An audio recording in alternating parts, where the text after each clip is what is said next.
Have you ever wondered how the United States went from a relatively isolated nation to a dominant global superpower almost overnight? It didn't happen by accident. One war changed everything.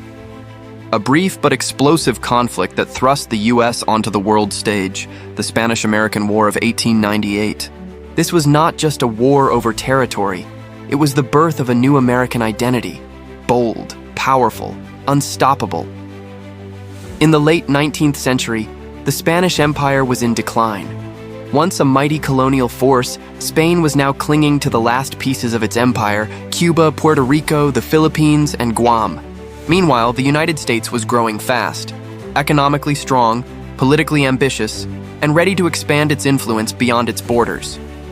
Cuba, just 90 miles off the coast of Florida, was fighting for independence from Spain.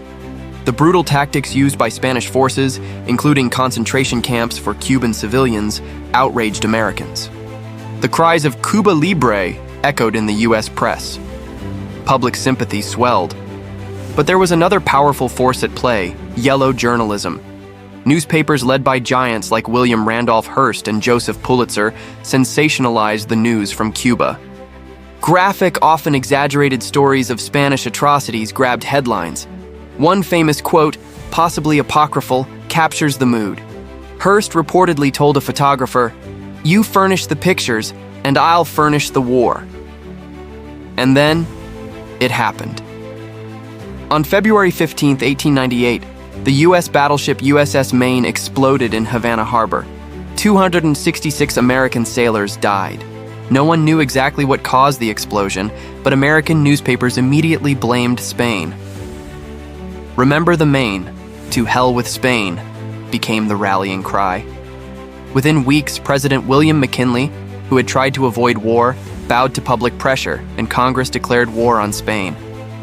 The war was fought in both the Caribbean and the Pacific. It lasted only 4 months, but its consequences would echo for over a century. In the Philippines, Commodore George Dewey led a surprise attack on the Spanish fleet in Manila Bay and destroyed it within hours. In Cuba, American troops, including Theodore Roosevelt's famous Rough Riders, charged up San Juan Hill to victory. Spain was overwhelmed. By August 1898, the war was over. The Treaty of Paris was signed in December 1898. The United States emerged with control over Puerto Rico, Guam, and the Philippines. Cuba became a U.S. protectorate. For the first time, the U.S. held overseas territories. It now had naval bases across the globe, stepping stones for influence in both the Atlantic and Pacific. The war had cost the U.S. relatively little, but it had gained immensely. The Spanish-American War was the spark that ignited America's transformation into a global empire. It marked the end of Spanish colonial rule and the beginning of American global ambition. It showed the world that the United States was willing and able to project its power far beyond its borders. It also laid the groundwork for America's involvement in future global conflicts, from World War I to the Cold War and beyond. But this new power came with new responsibilities and controversies. The annexation of the Philippines, for example, led to a brutal and bloody rebellion by Filipino nationalists.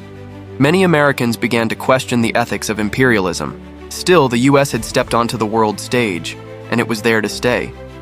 The Spanish-American War may have lasted just a few months, but in those 113 days, the United States changed forever. From a growing republic to a global power, from isolation to empire. It was a turning point in world history, and the moment America became more than just a nation, it became a force.